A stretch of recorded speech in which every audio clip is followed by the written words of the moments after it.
Okay. Yep. All right. We have microphone. We are live. I am still looking for music. So bear with us for the July 22nd edition of Lock and Load Radio. Mike is monitoring the chat room, so he will be reporting on what's going on in there. And just an FYI, I forgot my laptop today, so we're running it off of Andy's. Yes. So the video quality will be slightly reduced tonight. Yes. And we're live. I can see us. Okay, well, that's good, but I don't have any music. It's not like we need necessarily music. They know who we are. That's true. That's true. So anyway, welcome to this week's edition of Lock and Load Radio. We have much to discuss.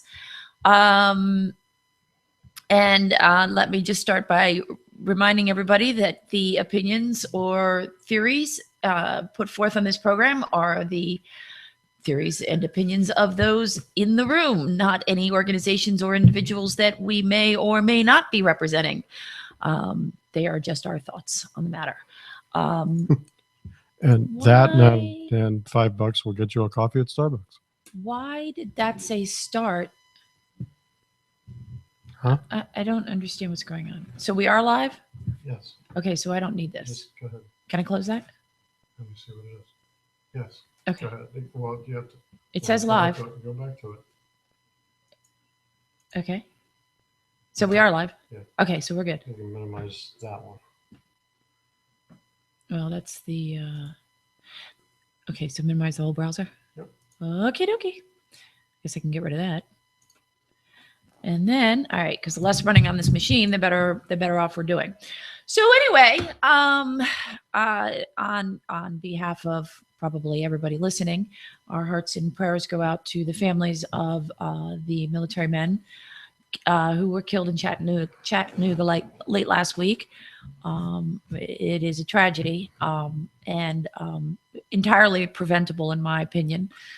I'm not sure what my friend the Jarhead would have to say about that, but I tend to think that it was entirely preventable.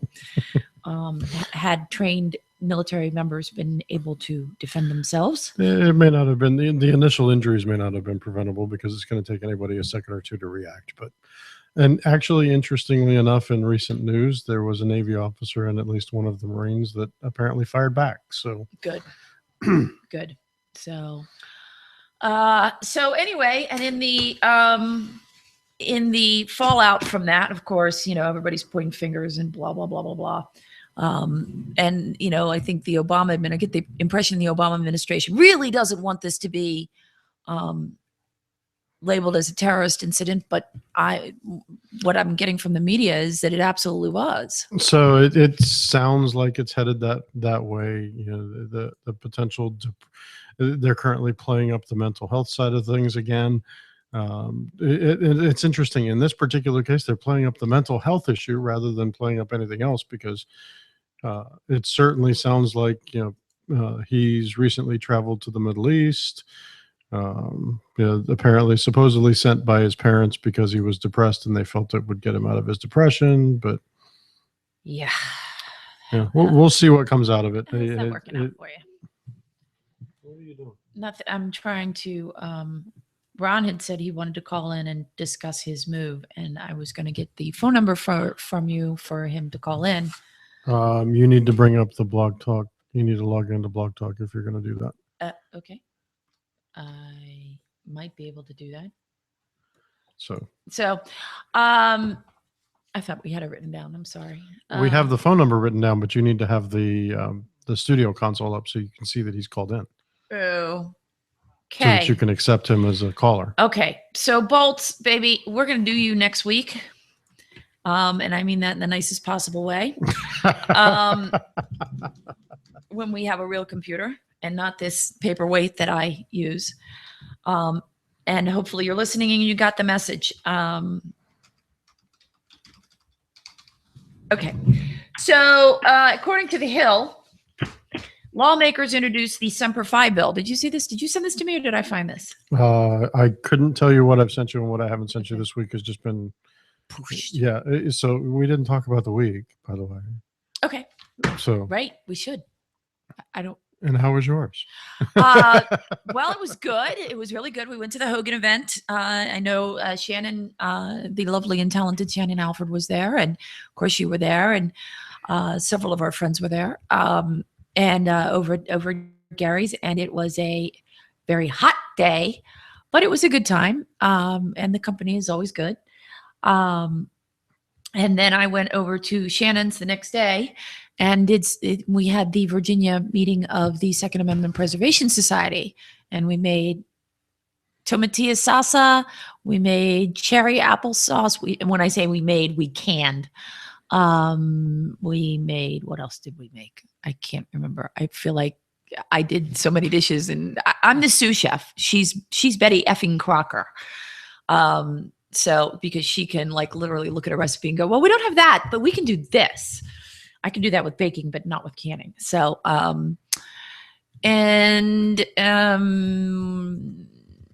something else, I forget what else, but anyway, so, but we had a really good time. And then, we came back here, and had a meeting, with some friends, and, we will give you clues about that meeting as we go forward.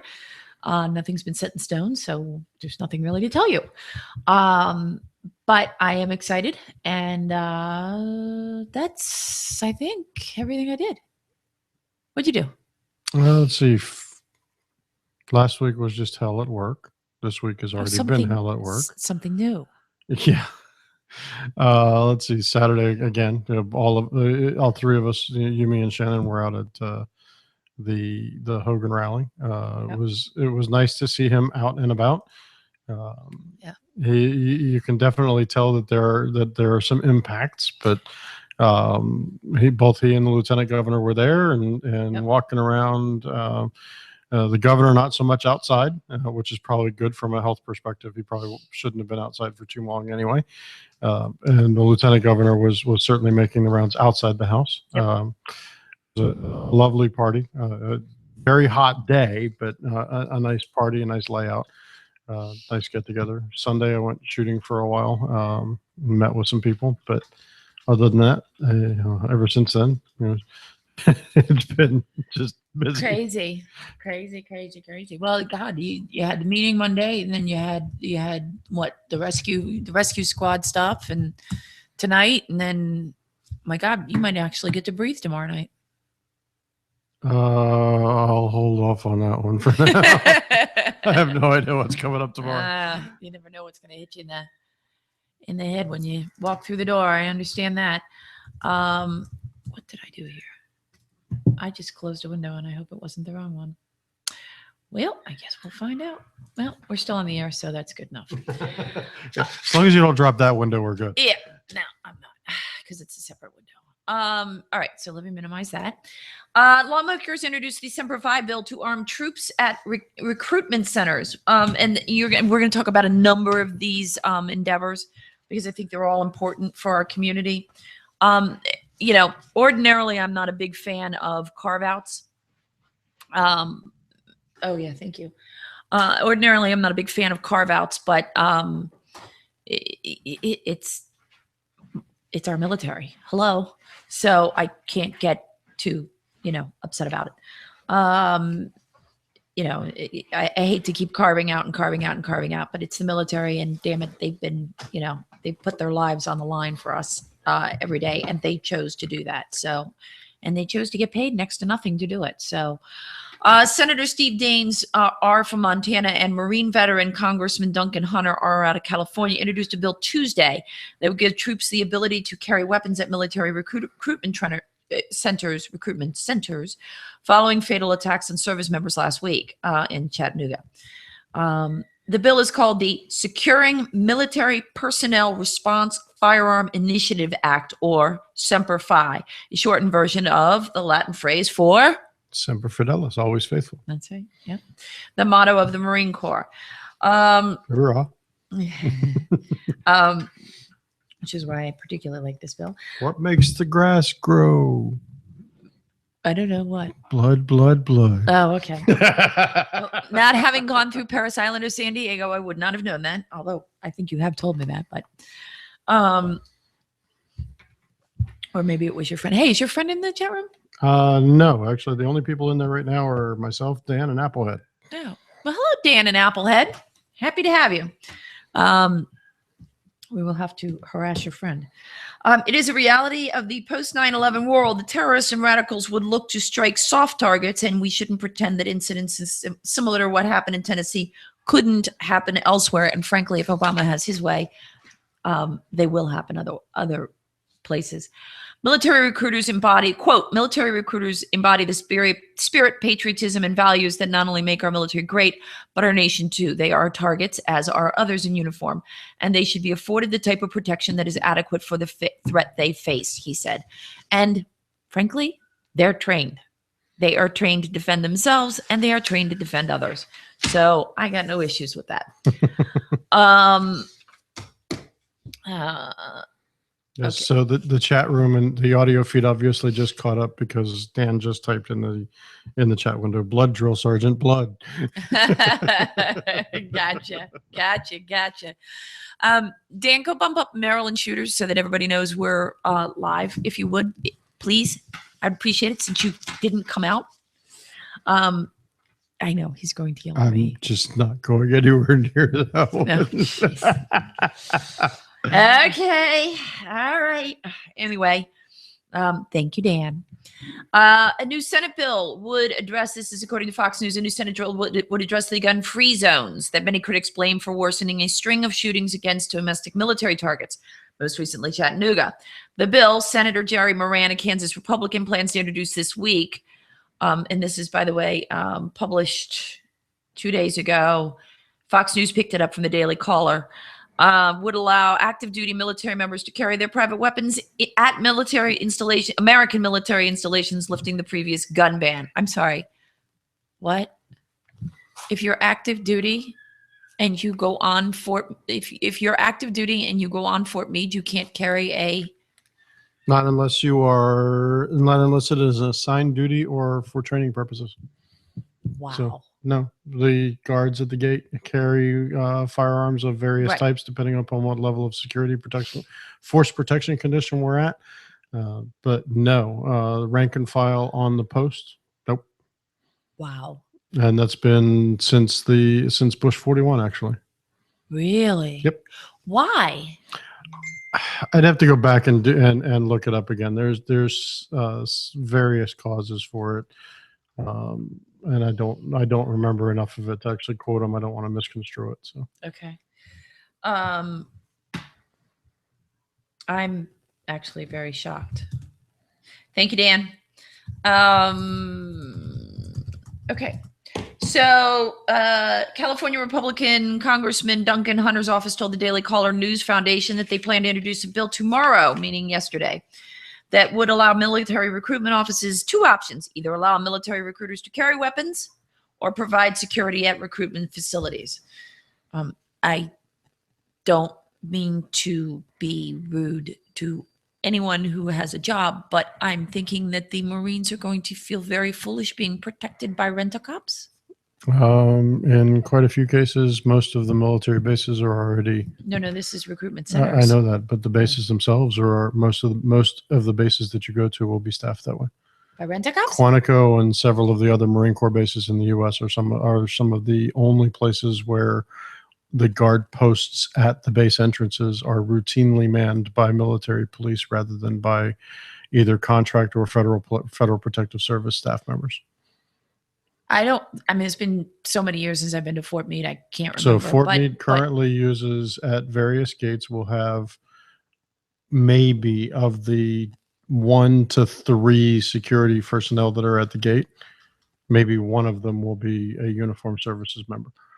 Most of them at every single gate will have at least one contract security person, and they may have, depending on whether any of the particular units that have either shore patrol or military police or provost marshal duties, may have some personnel actually out manning the gate as well. Yeah, but those personnel are in addition to, not instead of, contract personnel.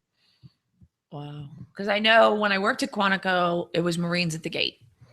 And I know when we went to Parris Island, it was Marines at the gate. The Marine Corps has been one of the last to, and is still continually fighting, having contract security manning the gate.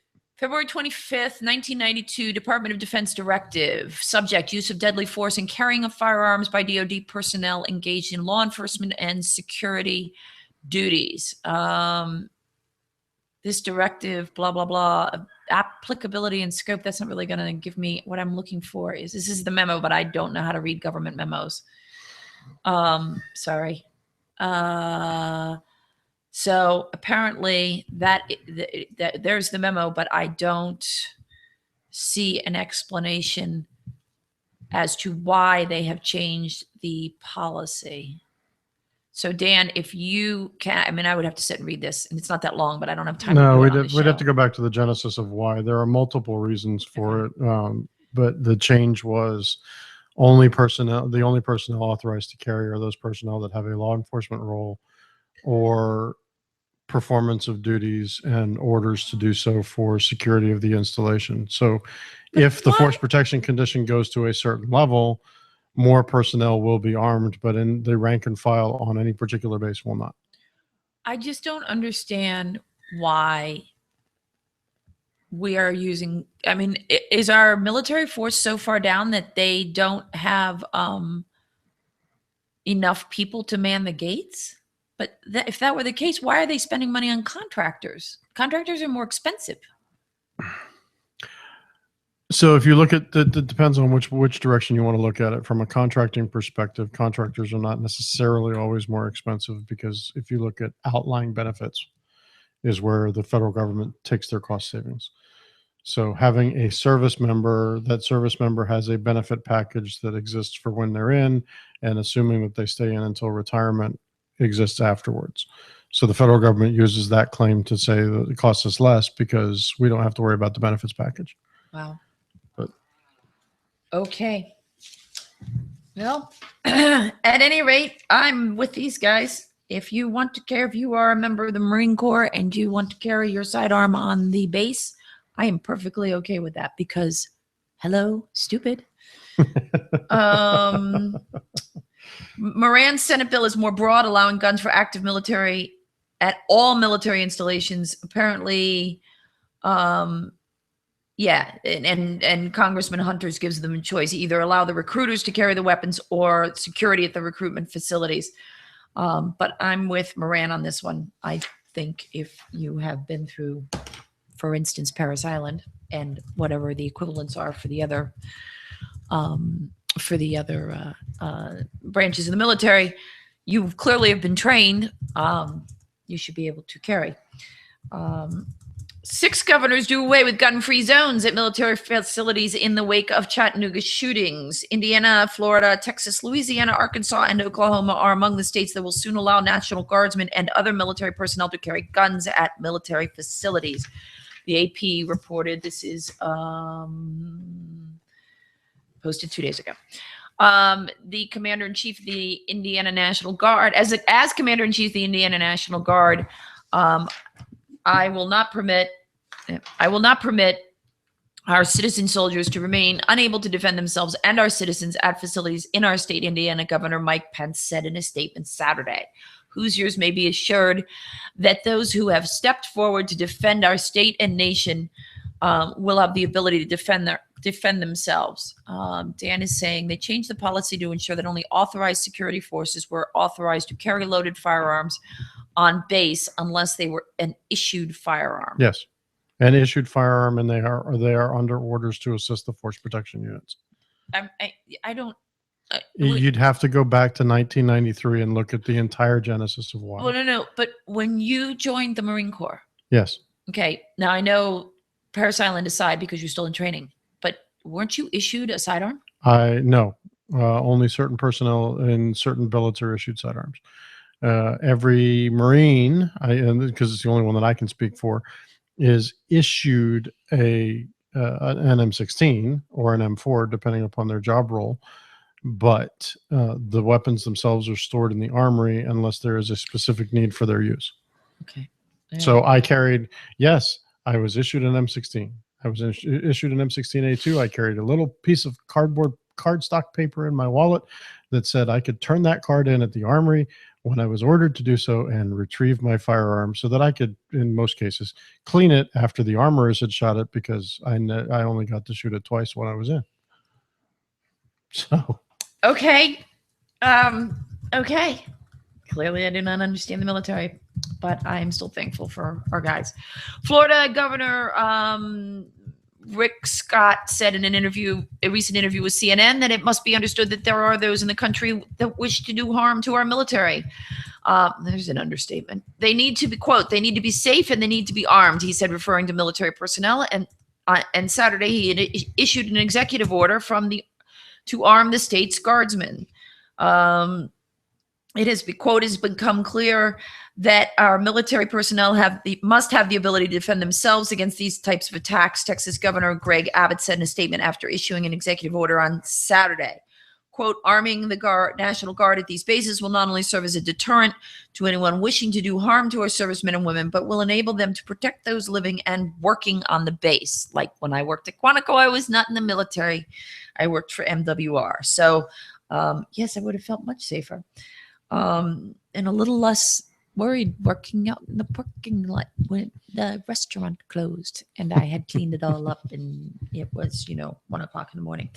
Likewise, as a means to preserve life, property, and security, Bobby Jindal, from Louisiana, obviously, ordered the Adjutant General to arm selected active duty members of the Louisiana National Guard. Selected members. I wonder what that means. Selected active duty members. We'd have to see what that meant. But anyway, our hearts break at the news of another senseless act of violence and terror, this time out of Chattanooga. Our prayers, is a quote, our prayers go out to all of the families and their victims and families of the victims, especially the family of Staff Sergeant David Wyatt of Russellville, one of Arkansas's own. Arkansas Governor Asa Hutchinson said in a statement. And in response to what she called a cowardly attack, Oklahoma Governor Mary Fowling authorized Major General Robbie Asher to arm guardsmen with whatever weapons he deems necessary for the security of the military facilities and protection of those within.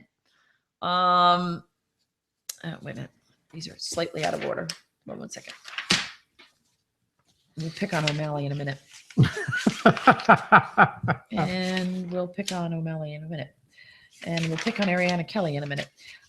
Somewhere in here it is a press release from Senator J.B. Jennings. He is the Senate Minority Leader in Annapolis, and so I will read it to you. This was issued 2 days ago. Today, Senator J.B. Jennings has announced that he's filed legislation to allow all Maryland Army and Air National Guard members to carry a firearm while on duty at National Guard armories, air bases, and recruiting centers. Quote, my heart aches for the 4 Marines and U.S. naval officer tragically killed last week and their families, Senator Jennings said. He went on to comment that, quote, I do not want to see a tragedy like this take place ever again, especially here in Maryland, end quote. Jennings said his legislation will specifically allow National Guard members to carry weapons for which they are qualified and while on duty at a National Guard installation. During the riots in Baltimore City last April, thousands of National Guard soldiers and airmen were deployed to keep the streets safe. Each was armed with a firearm. He said weapon. But as my guys know, with a weapon for which they were qualified, said Jennings. Certainly these men and women who were trusted to help protect Baltimore streets should be afforded armed protection while they are on duty. Jennings also noted that by approving the Handgun Safety Act of 2013, what we refer to as SB 281 or 281. Or FSA 2013 more appropriately. Yeah, the General Assembly has already endorsed the weapons qualifications of the Maryland Guard members by exempting them from the handgun qualification license required for all gun purposes. Well, so that's gun purchases, not any other purposes. And not to knock the minority leader, but I question why we need this. The governor is already by statute the commander in chief of the Maryland National Guard. It is perfectly within his operational authority to provide orders to his adjutant general to do so. It is, but let me throw this out because I gave that some thought. If legislation, no, there are not two chat rooms, Ron. There is just the one. Yes, there is only one. So you should be able to click the link on my Facebook page. But here's the thing: if JB can get legislation passed, then it won't ebb and flow depending on who the governor is. Okay, but at the same time, now we end up with it ends up with in a potential quirky situation for me, because we've always said that the commander in chief of the armed forces has some wide latitude in what controls and limitations he can place on the troops under his operational control. So, I guess I'll leave it. Yeah, I mean, I did give that some thought, but like I said, so a couple of interesting ones on this one. Yes. So we had QWeb IRC 35. I can tell you, guarding the gate in Darmstadt, Germany in the 90s, we were given a phone and a folding chair. Wow. So Bolts has some comments that a lot of people have been picking on him about here. 6 days in Bama, and this morning he had titled and tagged 2 vehicles, registered to vote, claimed his homestead exemption, got his driver's license, hit the sheriff's, and 5 minutes later had a CCW. Literally took an online NICS check. Then he went to the gun store and purchased stuff. An M1A, 420 round magazines, a SIG P320 with a holster and 2 mags, and a Taylor smoke wagon and 45 Colt, and walked out the door. Bolts, we're all jealous. Congratulations! Yeah. I'm glad you safely finished the move and you're back on your feet down in Bama. Yeah. So, and I apologize for not being able to have you on the show this week, but because the computer that I run on is kind of sucky. Well, there you go. So we will deal with that next week. We'll come back to the local stuff in a minute. Obama's, by the way, if you hear shrieking in the background, that would be Molly. She's most unhappy at being downstairs in her pen, but I will bring her in and introduce her another week. And you will meet the newest member of the Maroney family. Obama's Social Security Administration to strip millions of Americans to their right to keep and bear arms. This is according to, actually, it's according to the NRA-ILA, but the LA Times reported on July 18th, the Social Security Administration is currently developing a program to strip the Second Amendment rights of over 4 million Americans currently receiving SSA benefits through a representative payee. Not only would this amount to the largest gun grab in American history, but according to the published report, would take place without any due process protections for the recipients, amounting to a nullification of Second Amendment rights for millions of Americans who don't pose a threat to themselves or anyone else. So basically, that'll be going to court. Because I don't think you can take a constitutional right away from someone without due process. That's one of the things I posted on the thread on Shooters about it was due process violation in 321. Because it's the same as we're currently seeing. It's an expansion of something that we're currently seeing with the VA declaring vets mentally incompetent because some of them need financial assistance in managing their finances because of their issues. And they're reporting that to NICS and therefore using that as the NICS exemptions. But that's not, they haven't had their, I have a significant problem with this because you're taking a bureaucratic agency and allowing them to make a determination with very little recourse and no protection. I have no problem. I've had this argument with multiple people before. The Second Amendment, the First Amendment, all the amendments that we have protect right that are specifically there to protect rights that they've enumerated. Which are granted to us by a higher power, not by the document itself. And yes, I have no problem with saying that there are people who don't deserve those rights. However, those people deserve those rights until a court and a jury of their peers validates the fact that they don't, because that's one of the amendments that we have. We are guaranteed due process before removing anything. So removing anything from the life and liberty of ourselves, life, liberty, and property. Actually, Deborah just posted a Facebook sticker to her page. It says, the point to remember is what the government gives, it must first take away. And that's why the Constitution is what they are. They are God given rights.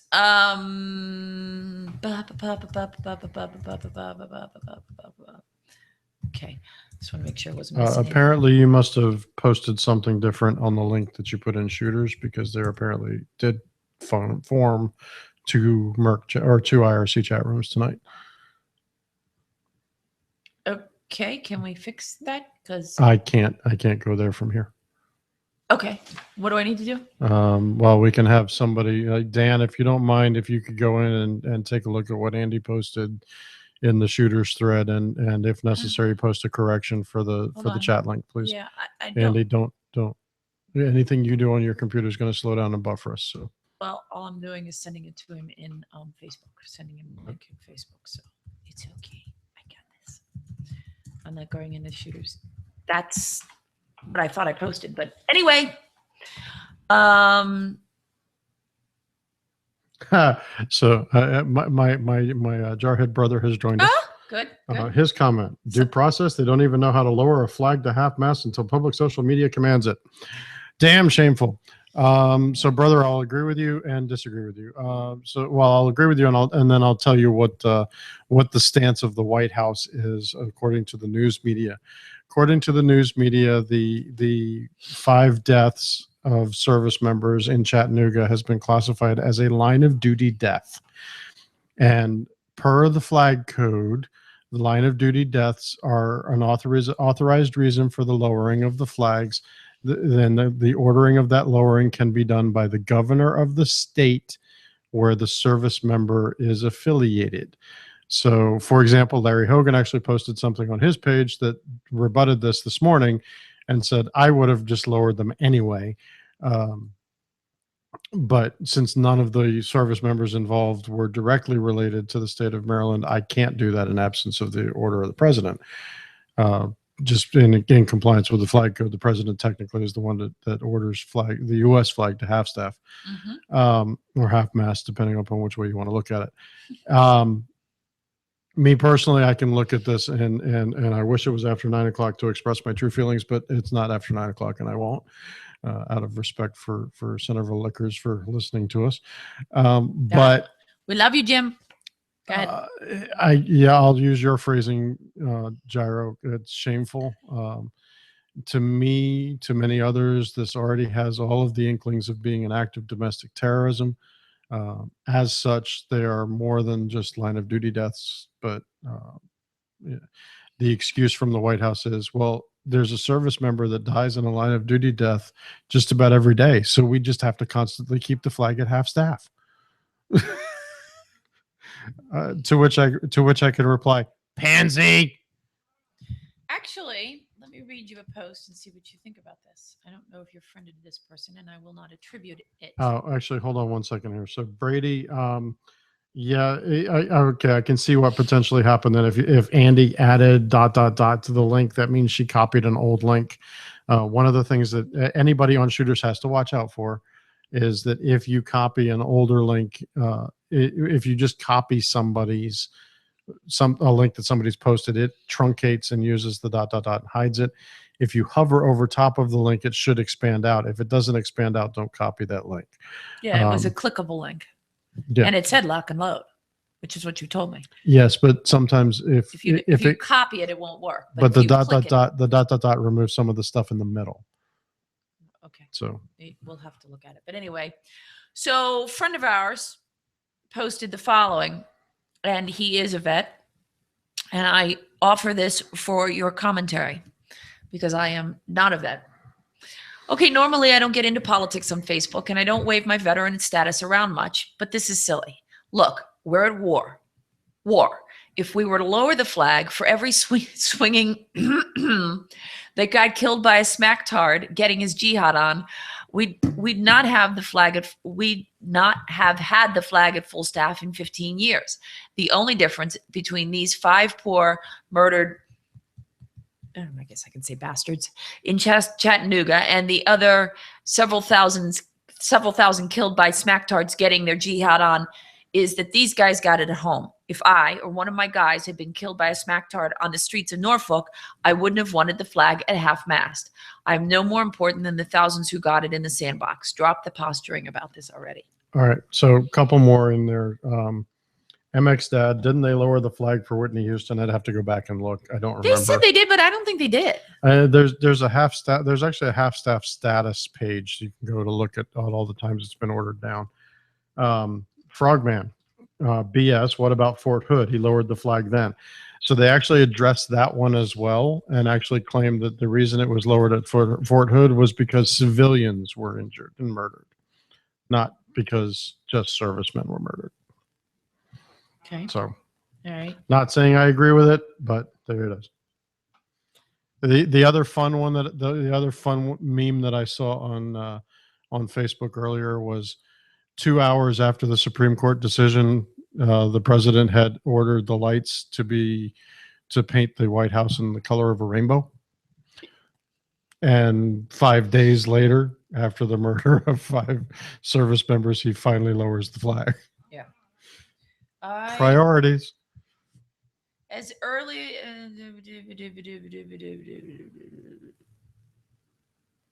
I am looking to see. PolitiFact has got something, and I'm just trying to read.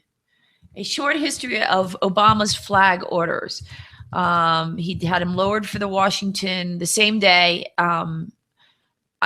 So same day status for the Washington Navy Yard, 7 days later for the explosion in West Texas, 1 day later after the Boston Marathon, 1 day later after Newtown, 1 day later after the bombing in Benghazi, 1 day later after Oak Creek, Wisconsin, same day as Aurora, 1 day after Tucson, and 1 day after Fort Hood. He did not order the flag to be lowered for the Charleston shooting in 2015 or the second Fort Hood shooting in 2014. I'm sorry, 2015 and then 14. Various claims about Obama lowering the White House flag to mourn Whitney Houston, but not for the 5 soldiers slain in Chattanooga, are not entirely accurate. It is wrong to suggest that Obama issued a half-staff proclamation for the late singer. Memes and Kurt Schilling maybe confused him with Governor Chris Christie, who ordered the New Jersey flags to be lowered for Houston, a native of the Garden State. Ultimately, Obama decided to order flags at half-staff, though he waited 5 days after the July 16 attack. The flag will remain at half-staff for 5 days, a day longer than similar shootings at the Navy Yard and Fort Hood. So I don't think the Whitney Houston thing has a whole lot of, that's PolitiFact, and they're usually a little bit better than Snopes. So I'm looking at us.halfstaff.org actually maintains a list of all the orders. Right. There's a bunch of them on there for the National Fallen Firefighters Week, National Fallen Police Officers Memorial Week, Patriot Day, Memorial Day, Sure. The death of Nelson Mandela, Right. the death of Tom Foley, former Speaker of the House. Yeah. Yeah. So those and yeah, the Boston Marathon. But no Whitney. Senator Inouye, Newtown. Do a search. Do a find on there. You can use your own. That's fine. Okay. So anyway, while he's looking that up, let me get back to this article. Evidently, this program, the Social Security program, appears to have been instigated by SSA in response to a memorandum issued by Obama in January of 2013, which directed all federal agency executives to, quote, improve the availability of records to the NICS background check system, end quote. This memorandum required all agency heads to submit to the DOJ a plan for quote, sharing all relevant federal records for submission to NICS. Evidently, Obama's SSA bureaucrats read all, quote, all relevant federal records to mean all Social Security recipients who have a representative payee assigned to their accounts to help them manage their payments and receipts. So I'm not very good with numbers, okay, but I'm getting to be a better shooter. I think I'm a relatively safe shooter. Yeah, you are never going to hear the end of that. But if I were receiving Social Security and I had someone in my life that wanted to handle my investments, income, outgo, taxes, I, and I want to designate them, so then I'm of sound mind and body. I'm 60 years old or whatever, and however old you have to be to get Social Security. So, okay. So we'd have to look back at the actual text of the order to determine what it is they're trying to do. The implication from everything that I read was based upon their interpretation of needing help from a financial competency perspective. But again, we're back to a bureaucratic agency with its own administrative court system that is now doing, making determinations that there are, if you look back at both the Social Security Administration and the VA, who use administrative law judges for some of their hearings and appeals processes, it's difficult, to put politely. Well, let me throw this at you. By the way, it does say the federal prohibitions against acquiring or possessing firearms apply to those, quote, adjudicated as a mental defective, end quote, among others. The term adjudication, however, refers to a determination made after a judicial type process that includes various due process protections. In no case does the federal law describe or contemplate the type of prohibition by bureaucratic fiat exercised by the Social Security Administration in developing its guidelines for those with representative payees assigned to their accounts. Now, let me just shoot this next paragraph by you. But Social Security Administration is not alone in this directive. The memorandum names several agencies, including the Department of Defense, Health and Human Services, Homeland Security, Transportation, and quote, such other agencies or offices as the chair may designate, end quote. Potentially bureaucrats in all these agencies could be working hard to identify and forward all, quote, all relevant federal records to NICS pursuant to the Obama mandate. So let me just walk this back for a minute. Health and Human Services. So social services. So then if I'm looking at you, you're not paying attention to me. No, I'm just monitoring the feed. Okay.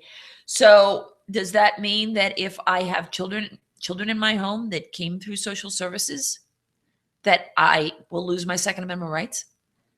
Well, like I said, I have issues with this and the VA program for reporting things based upon a determination that is not made in a technical court of law. It's made in an administrative law situation based upon their own interpretations of the statutes and regulations that apply to their agencies.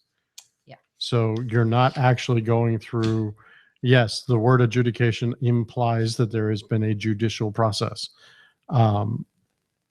Due to other work that I have done in the past, I've actually sat there and had the opportunity to observe one of those agencies' processes for using administrative law judges. And while the judges themselves are certainly probably fine individuals, it's a wham bam, thank you ma'am, ram it through, get these things done as fast as possible. No real thought process. It's not a jury of your peers. It's a single judge sitting up there making this determination. Granted, mental incompetency is not necessarily made in front of a jury either, but it at least has an appeals process up through the court system that's allowable. The administrative law hearings that are done by various organizations are very difficult to get into the regular court system to appeal.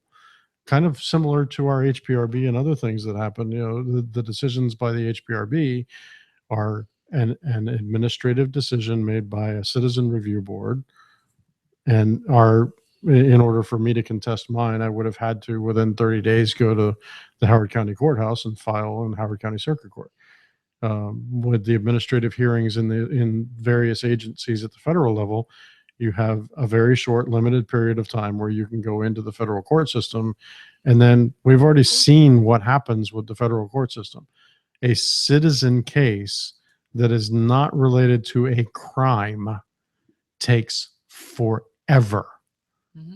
because criminals are afforded a speedier process than a non-criminal case.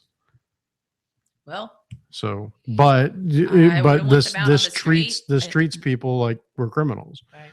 I have no problem with people being judged mentally incompetent in an appropriate court system, as I said before. But I'm going to deviate because if I get started about social services and their, I don't know, lack of traction, anyway, I will go off for another hour, and you guys are really not interested in what I think about social services. So let's go to something that I just saw pop up on the Facebook page for MSI. According to Breitbart, and this was published yesterday, Shannon Watts admits lacking facts on Chattanooga, but calls for more gun control. On July 20th, Moms Demand Action, Shannon Watts admitted we're still learning the facts about what happened in Chattanooga, but then she called for more gun control. To do this, Watts took the few facts that are known, twisted them ever so slightly, and then regurgitated them in a way she believes will support gun control. I mean, she's got to go. Lies, damned lies, and statistics. Well, you can twist a statistic any way you want, but that's why I want to know the question that's been asked. I want to know how many people it was asked, and I want to know what the percentage was. But anyway, yeah. So she's already, she's the Vinnie DeMarco for the national level, and because she said it must be so. All right. New York Times. This is also according to Breitbart.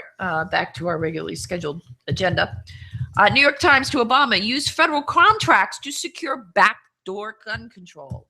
On July 17th, the New York Times reported on the Obama administration's failure to get any significant gun control passed in Congress by suggesting there's still one avenue open to them, using federal contracts as a means to backdoor controls on gun manufacturers. You're going to love the last line of this.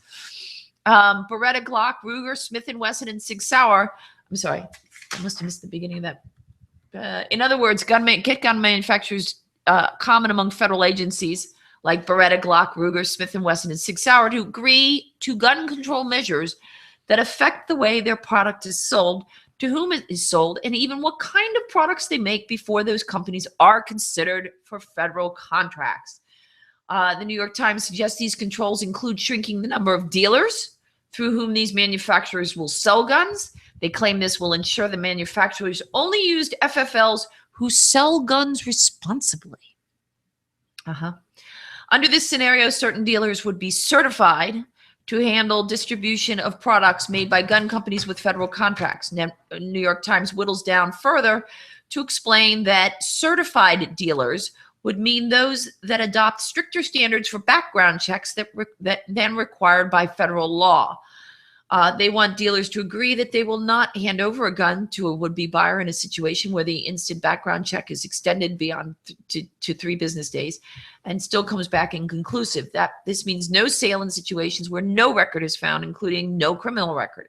They also suggest requiring manufacturers to build smart guns, and you know my opinion on smart guns, before they can even be considered for a federal contract. I've only been ranting about smart guns for 3 years now. Yeah.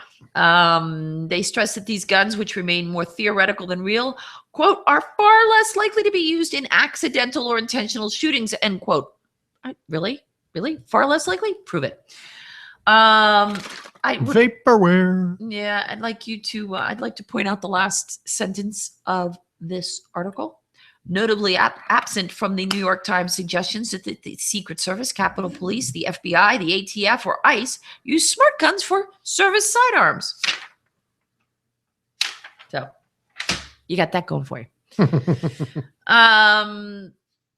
Democrat senators urge Obama to extend instant gun background checks. Congressman Jim Clyburn, Democrat out of South Carolina,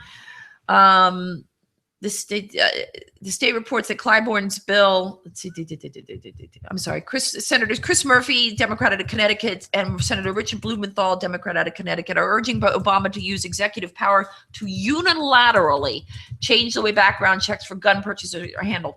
They began their push 10 days ago, and it has been since joined then by a Democrat out of South Carolina named Clyburn.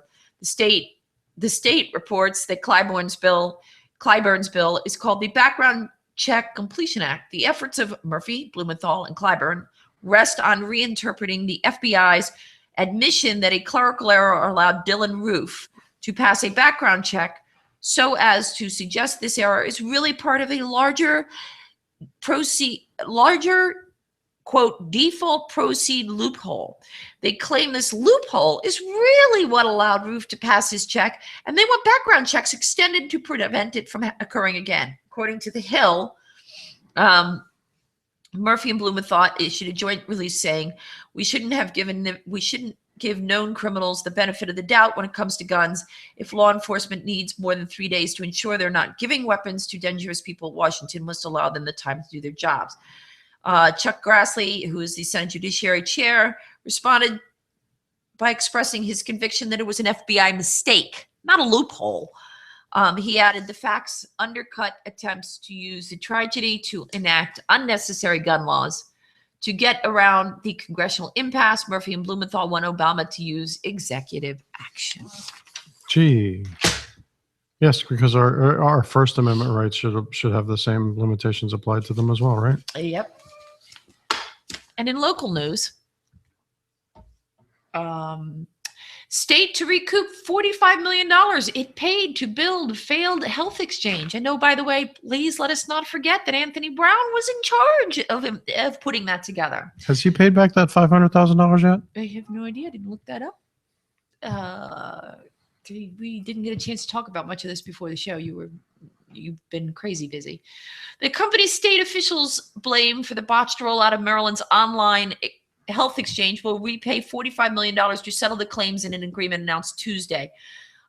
Just over 60% of what the state paid Noridian Healthcare Solutions was approved unanimously by the Health Exchange Board during a meeting Tuesday afternoon. U.S. regulators must still approve the deal because much of the funding was federal. Governor Hogan said the settlement will lead to the recovery of funds for both Maryland and federal centers of Medicare and Medicaid services, though the split hasn't been worked out. Neither Noridian nor the state has accepted liability in the settlement. And I actually think this is part of the reason that Anthony Brown, Hogan being an exemplary candidate, but you also have to have a reason. You have to have a reason to vote for someone and a reason to vote against someone else. And the reason to vote against Anthony Brown is because he would never take responsibility. And now we know that that has to do with legal ramifications. You will be happy to know that Congressman Delaney, a Montgomery County Democrat who pushed to move the federal exchange, said, our state's failure to manage this rollout, which cost our taxpayers tens of millions of dollars and prevented thousands of Marylanders from obtaining health insurance, was a painful lesson in government mismanagement and a national embarrassment. Well, thousands of Marylanders from obtaining health insurance. Did they have health insurance? And I hate this point. Okay, I'm just not even going there. Really pisses me off. Is it 9 o'clock yet? Close enough. Not quite. Close enough. Prosecutors to drop charges against Delegate Ariana Kelly. Mike, would you like Ariana? Here, I'll let you have fun with that. There's the article. Have a ball. Or anyway, have a good time. I don't think I need to actually read the article. Let's read the byline so we got it in. Well, this is Len Lazarus piece. From Len Lazarus, MarylandReporter.com. So those of you who may or may not be aware, Delegate Ariana Kelly a few weeks ago got in a spat with her ex-husband at her ex-husband's house. And when her ex-husband pulled out a cell phone and started recording the spat, and for obviously as a recent contested divorce situation, pulled it out for probably protection of himself and his interests, she decided to, well, let's just say, remove her upper assembly and shake it for him. Her upper assembly? Yeah. Should I have waited for 9 o'clock so you could call a spade a spade?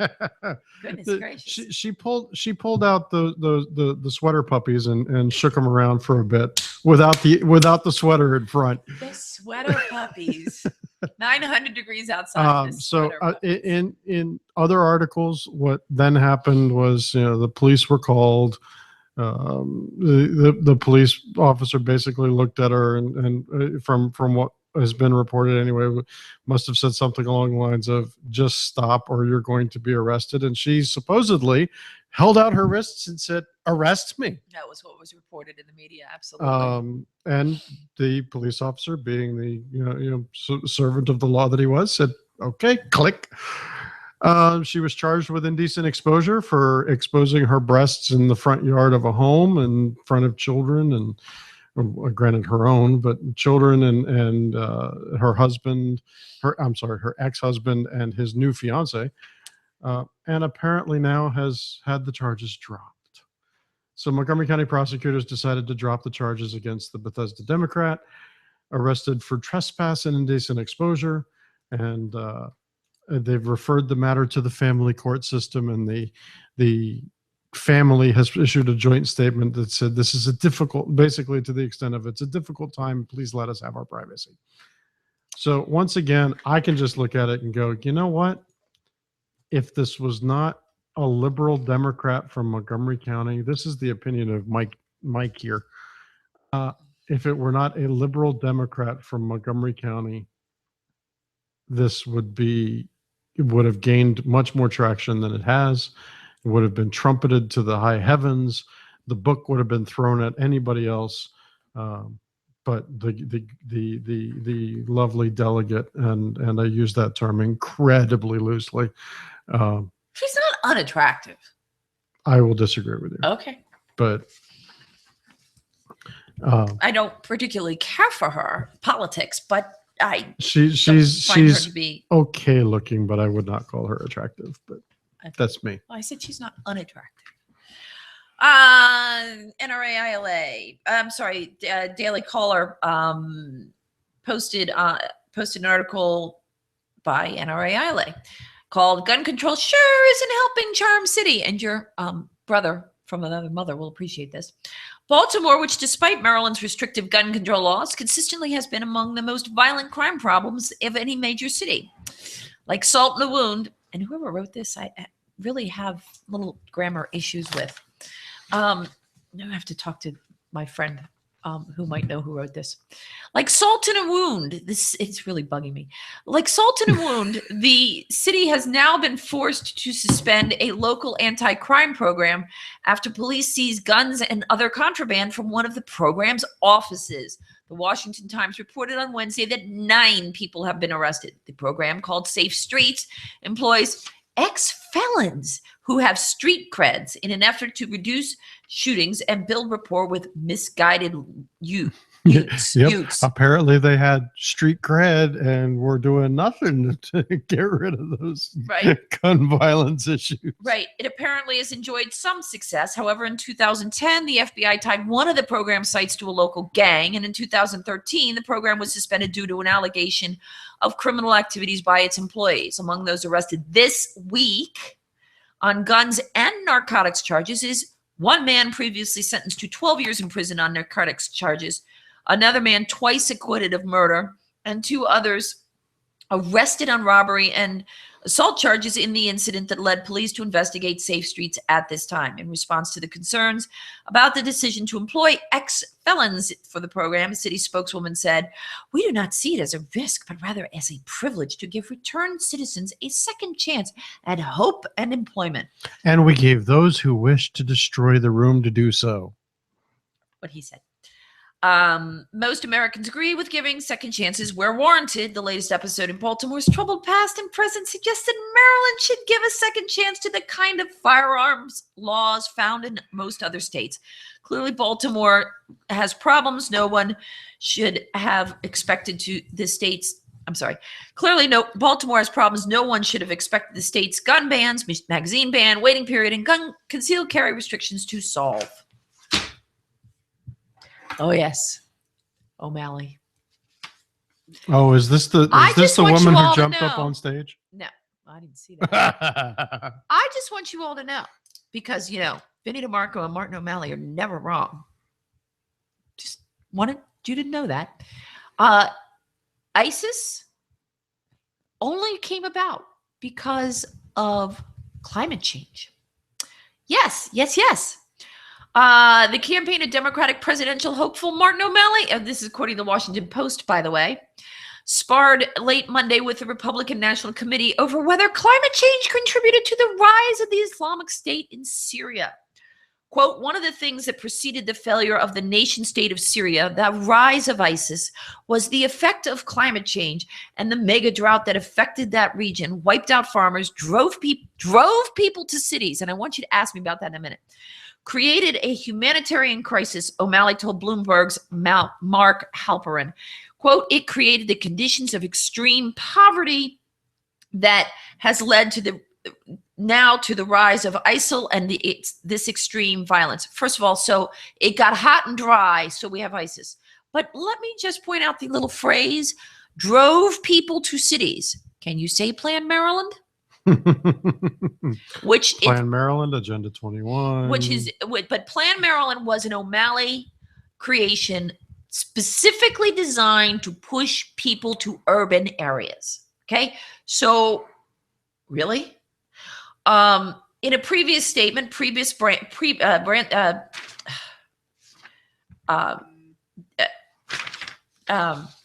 sorry, I've got several things going on. The chairman of the RNC branded O'Malley's position absurd, adding that it is, quote, abundantly clear no one in the Democratic Party has the foreign policy vision to keep America safe. A senior campaign aide with O'Malley, who is lagging badly behind Hillary Rodham Clinton and Senator Bernie Sanders. I mean, good God, he can't even, Dan, I'll get to you in a minute. In polls, highlighted the chair of the RNC criticism in an email to reporters Monday night and urged the RNC to bring it on. Quote, if Republicans want to have a debate about either foreign policy or science, we have a message for them. Bring it on, said Elise Smith, an O'Malley deputy campaign manager. On both topics, they are trapped in the past. She doesn't really say how. She just makes aspersions, but that's typical O'Malley. To back up O'Malley's claim, his campaign distributed a New York Times story from March on a study that concluded that the extreme drought in Syria between 2006 and 2009 was most likely due to climate change. Okay. If you believe newsflash, it's a desert. Right. And that the drought was a factor in the violent uprising that began there in 2011. The report was published in the Proceedings of the National Academy of Sciences. Quote, unlike the Republican Party, O'Malley is proud to believe in science, Smith said. That was a John Wagner article out of the Washington Post. I'm sorry. It's a desert. It's hot. And it's dry. I think it's been a desert for several thousand years. The Middle East has been. There's parts of it. There's the Fertile Crescent, but that's further inland and surrounded in the river valleys of the Tigris and the Euphrates. But for the most part, the whole region is hot and dry. Gee, it's been that way for ever. Thousands of years. And I'm sorry, I'll go back and go, you're obviously not a student of history, Mr. O'Malley, because if we look back at just the history of this country, we have had problems with Islamic terrorism since the days of Thomas Jefferson and before.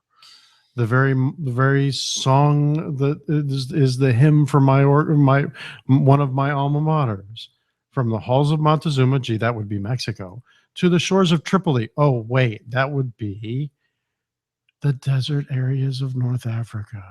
And what did we go there for? Because of Islamic terrorism and piracy. That would be the Barbary Coast. Oh, my God. There's been problems with Islamic fundamentalism forever, for most of recorded history. Look back at Christianity and go, yes, we also had Christian fundamentalism problems too because of the Crusades. What is the Crusades? Oh, I'm sorry. The Crusades would be Christian fundamentalism fighting Islamic fundamentalism. I know what we'll be doing Friday night. About 7:30, Dan, I think, on MPT. Dan will be on with Vinny DeMarco on State Circle. Oh, good Lord. Go, Dan. Good luck. Go, Dan. So find your local MPT station and look for State Circle, or you can go, if you don't make it, you can go to the MPT website and look up State Circle by date and watch it after, like our show. You can watch it after it tapes or after it airs. That's The only other thing I wanted to bring up about O'Malley, and this is one that only. If I had had my computer and we could have done the soundbite routine, I would have done it. Yeah. So apparently he was at some kind of a rally or something this weekend. And he got up and made a comment about all lives matter. And somebody from the crowd jumped up in protest and got up on stage and shouted him down about, no, that's insulting. It's Black Lives Matter. And apparently he got a little bit of a stammering response to it. I think it's more fun for the stammering response angle, but. Well, first of all, from a purely political standpoint, know thy audience. But yes. I mean, really, seriously. So we'll leave it there. That's all I got. So I don't have anything that. Sorry, I haven't been able to keep up with the chat room as much now because normally both of us are in there. Yeah. I will try to remember my computer next time. You'll remember because yeah. So all right. Yeah, there's a couple of them just circling back. Gyro posted while you were reading about Safe Streets. Government funded second chance to distribute illegal firearms to buds for street cred. Right. Yeah. And then Skipper Key while we were talking about Skipper Key's with us. While we were talking about Syria. It's an effing desert. Yeah, right. So yes. But he can't even outscore Bernie Sanders. He's self-admitted communist, right? Or socialist, right? Socialist. Didn't he say he was? Socialist, yes. Socialist. Self-avowed socialist. Yeah. So, Anyway, that's about all I got. I have no outtake music. I'm sorry. It's not very we haven't used Andy's computer to run the show in several months now, so. Yeah. Well, yeah, because it, kind of sucks. So anyway, we will be back next week. No. Yes. No. We'll be back next week. Yes, because it's 22nd, so it's 2 weeks from now. You won't be here. 3, I think. Okay. So we'll be back next week. Hang tight. You never know who's going to show up. May have to recruit. Yeah, you've got 2 more weeks for me. Okay. So stand by. We'll let you know and keep us informed as to what's going on, what you want to hear us talk about, and if you want to come and be in studio with us, please, by all means, contact me, contact Mike, Facebook, Maryland Shooters, whatever. What are you giggling about? And that was a giggle from a jarhead, no doubt. What? It's after 9:00. What? I'm not going to attribute this. O'Malley's mother should have spit. Would have raised the median IQ in Maryland considerably.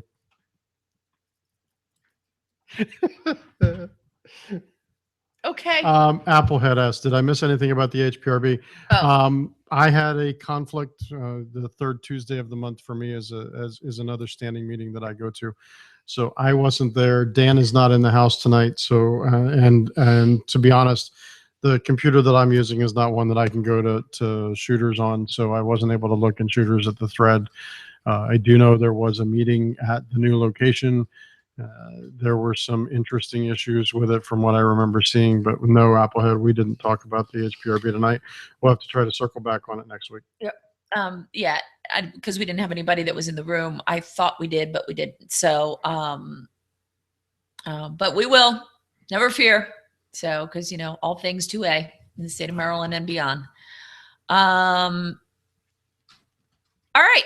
So that's it for this week's episode. And thank you all for joining us. I don't know who else joined us, but thank you all. And for those of you that are listening but not in the chat room, including Jim from Centerville Liquors. And thank you to my friends who stopped in at Centerville Liquors on their way to various meetings. Appreciate it. And if you are in Centerville, that is the only liquor store in town. I mean, there are others, but that is, for my money, the only liquor store in town. And go in and introduce yourself to Jim. He's his sweetheart, and he's got a great golden retriever. So That's about all. One last one, just to circle, because it just came up in the chat room. Yes. Brady War asks, "Hey, where will that Vinny DeMarco interview? Where will that Vinny DeMarco video be on?" I would assume. Well, Dan's already just logged out of the chat room, but It's I will okay. ping him offline and ask him to make sure that he puts it up on the Maryland Shall Issue Facebook page, and that we post it in Maryland Shooters as well, so that we get enough of an audience to look at it. But it's Maryland Public Television, Friday at 7:30. MPT is available in multiple venues, both from, I believe they have an online venue now, as well as the local TV stations throughout the state. So you'd have to look at the wherever you are and whatever cable or provider or not that you're on to try to find out what channel MPT actually broadcasts on in your area. But you can go to mpt.org/programs/state-circle-guests. where is that again? mpt.org/programs/state-circle-guests. And then you can screw around from there to figure out, because there's even a thing that says watch state circle videos. Now, you will not be able to watch that online until after it has aired. So if you watch it at, I think it's 7:30. It's either at 7 or 7:30. Just, you know what? Just DVR it. Just DVR it. Life will be good. It's Maryland Public Television, and depending on where you are in the state, it's different channels. So, and depending on whether you're DirecTV or if you're Atlantic Broadband or Comcast or whatever you are, but it is Maryland Public Television. Or and be careful, because on some providers, it's PBS is not. Yeah, I was gonna say PBS is not necessarily the same thing. Yeah. So MPT is like the Maryland chapter of PBS. So you're looking for MPT. So just go to mpt.org and scoot around there. You'll be all right. And that's about it. So let's all cross our fingers for Dan. And all right. So is this a 7:30 a.m. thing? PM. Try 7 o'clock. Because I'm looking on their schedule for this week and not seeing that. Wait, hold on. Okay, I was looking at, may have been looking at the wrong column here. Third column. I can't. Yes, it would be 7:30 to 8 o'clock. Thank you. And depending on where you live and which provider you have, it'll be on different stations. So, but yeah, you're looking for MPT. So anyway, let's try to give him a hand, and we'll go from there. And go Dan. And we will see you all next Wednesday at 8 o'clock, or after we have recorded. So, all right, you guys have a great week, and go shoot them up at the range and be safe. Good night. See ya. Thanks.